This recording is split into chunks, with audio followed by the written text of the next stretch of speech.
Estamos começando mais um Justiça do Trabalho em Foco, programa produzido pelo Tribunal Regional do Trabalho de Mato Grosso e que semanalmente, você sabe, trata aqui de assuntos do seu interesse. O nosso assunto de hoje é trabalho infantil, considerado por especialistas uma questão que traz consequências ruins ao longo de toda a vida de quem é submetido a ele. Na infância, quando se perde a chance de brincar e estudar. Na fase adulta, quando se perde a oportunidade de trabalho por falta de qualificação profissional. E na velhice, pelas consequências da falta de condições dignas de sobrevivência. E para falar com a gente sobre esse assunto, está conosco a juíza do trabalho, Sara Barrinoevo. Doutora Sara, o que é considerado trabalho infantil? Veja bem, o trabalho infantil, ele tem que ser analisado de acordo com cada legislação de determinado país. No caso do Brasil, é considerado trabalho infantil todo aquele desenvolvido por menores de 16 anos, salvo na condição de aprendiz, que é possível a partir dos 14 anos. Nós temos que ver que em todos os debates acerca do trabalho infantil, busca-se estudar a sua história também. E nós vemos que desde os primórdios da civilização existe esse tipo de exploração, muitas vezes patriarcal, no seio da família, ou também nas indústrias, como na época da Revolução Industrial, em que crianças de 10, 12 anos eram submetidas a jornadas subhumanas de 10, 12, 16 horas de trabalho diários, sem uma contraprestação digna e sem o mínimo respeito à sua dignidade humana. Então, aqui no Brasil, como você está dizendo, a partir dos 16 anos é legal. Sim, nós temos que ver que a Constituição Magna, ou seja, a Constituição Federal de 88, ela elenca as proibições de acordo com a faixa etária. A partir dos 16 anos é possível o trabalho de forma remunerada, né, por um contrato de trabalho normal, um contrato de emprego. Antes disso é possível, a partir dos 14 anos, com um contrato de aprendizagem. E antes dos 18 anos é proibido qualquer trabalho que leve o jovem menor de 18 anos a exercer suas atividades em local perigoso, insalubre ou trabalhos noturnos. Doutora, você falou em contrato de aprendizagem. O que é isso? Sim, o contrato de aprendizagem, ele é um contrato especial de trabalho que está tipificado na nossa legislação. A CLT, que nós chamamos CLT, a Consolidação das Leis do Trabalho, a partir do artigo 428, elenca todos os requisitos para que se possa contratar sob essa modalidade de contratação. No caso, é possível a partir dos 14 anos até os 24 anos.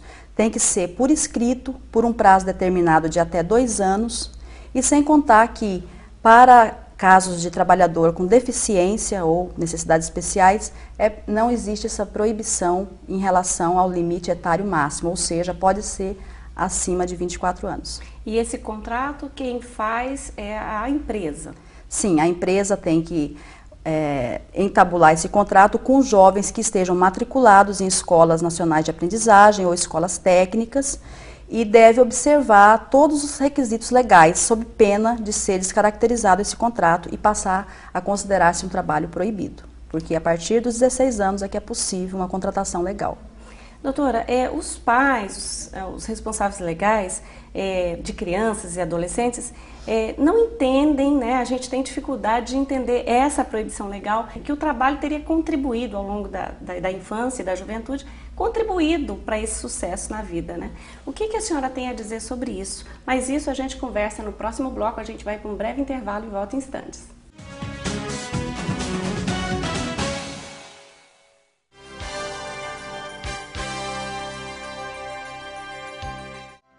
A busca contínua pela melhoria no atendimento e pela rapidez na solução dos processos faz da Justiça do Trabalho a mais eficiente em Mato Grosso.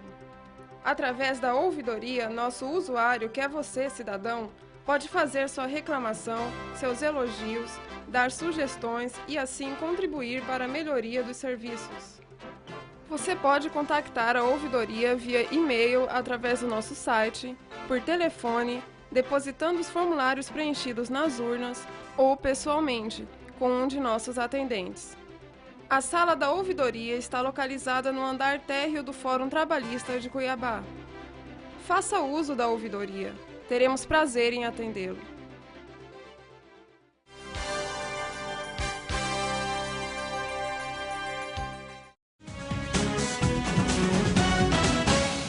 Estamos de volta com o Justiça do Trabalho em Foco, que hoje está falando sobre trabalho infantil. Doutora Sara, nós estávamos falando sobre esses argumentos que a gente ouve muito, de que o trabalho precoce ele contribui para a disciplina, para o sucesso da vida profissional, e citam-se exemplos, inclusive, de pessoas que hoje estão no mercado de trabalho com sucesso e que começaram tenramente. O que você tem a dizer sobre isso? Com certeza, esse trabalho infantil ou precoce, ele é defendido por algumas correntes. Na verdade, trata-se de um problema cultural. Ao longo da história da humanidade, vê-se exemplos, que o trabalho infantil ou trabalho precoce, ele é tido como salutar, ou seja, não se vê somente os aspectos negativos do trabalho infantil. No entanto, estudos científicos abalizados em todo o mundo buscou razões de várias ordens para justamente estabelecer esse critério etário. Isso por quê? No aspecto fisiológico ou biológico e mesmo higiênico, o trabalho infantil ele não propicia um perfeito desenvolvimento da criança e que mais tarde será adolescente. E existe também razões de ordem moral e psicológica, porque o ser humano na fase da infância ou da adolescência, ela precisa de receber várias informações através da educação formal e também de todos os meios necessários, culturais, sociais, para que ela tenha um desenvolvimento pleno das suas capacidades. Tem razões também de cunho sociológico e de segurança, porque as crianças não têm a mesma perícia que um adulto no desempenho do trabalho. E sem contar que muitas vezes se observa um desfocamento do assunto. Na verdade, a criança ela deve ser preparada para a vida através da educação, através de práticas desportivas, artísticas. E, nesse sentido, o trabalho de subsistência, ele tira da criança essa possibilidade. Doutora, e como é que está a situação do trabalho infantil aqui no Brasil? O que dizem as estatísticas? Bem, sem citar números neste momento, nós vemos que, ao longo do tempo, vem diminuindo, embora esses números ainda não sejam considerados razoáveis. Por quê? Porque diante da própria política governamental e a própria conscientização popular e da sociedade em geral, tem minorado esse tipo de exploração. Até porque quando acontece um caso de exploração de trabalho infantil, ele é veiculado pela mídia, ele recebe as devidas penalidades administrativas e mesmo multas e outras formas de penalidades, e isso tem coibido, embora nós sabemos que os números ainda estão muito aquém do esperado. Doutora, e quando o menor trabalha, o que acontece? Você falou em penalidades. O que pode gerar para o menor, para quem está envolvido, para o empregador? Bem, nós sabemos que o direito não deve ignorar a realidade. Quando a realidade ignora quando o direito ignora a realidade se vinga ignorando o direito. Isso é uma citação clássica no ramo jurídico. Nós vemos que, como a força de trabalho já foi despendida pelo jovem ou pela criança, não tem como se voltar ao status quo ante, ou seja, não tem como se devolver essa força de trabalho ao menor. Então, essa prestação de trabalho precoce deve gerar consequências. E existem 3 planos de consequências.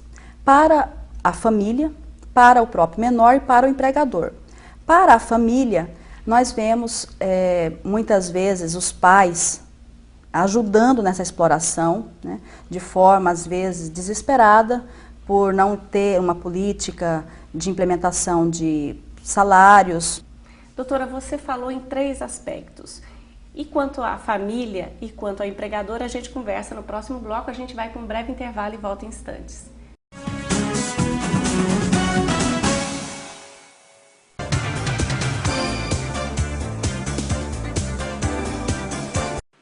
Eu gostaria de saber se a empregada doméstica tem direito a fundo de garantia. O recolhimento do FGTS para o empregado doméstico é facultativo. O empregador concede se quiser, ou seja, depende de acordo entre as partes, empregador e empregado. Uma vez decidido pelo recolhimento, depois de efetuado o primeiro depósito, o empregador não pode desistir de fazê-lo, cessando somente depois de rescindir o contrato de trabalho com o referido empregado. A partir do início do recolhimento, o empregado doméstico passa a ter os seguintes benefícios: direito ao seguro-desemprego durante até o máximo de 3 meses, só que para isso é necessário que o FGTS esteja sendo recolhido há pelo menos 15 meses e a dispensa seja sem justa causa. Além disso, tem direito ainda a receber os 40% de multa do FGTS paga pelo empregador. Para efetuar o recolhimento do FGTS, é necessário que o empregador doméstico esteja inscrito junto ao INSS, através do SEI, cadastro obrigatório para empregadores que não necessitam de CNPJ e CGC, onde se incluem os empregadores domésticos. E a empregada deve possuir o cadastro de empregada doméstica junto ao INSS. Até a próxima!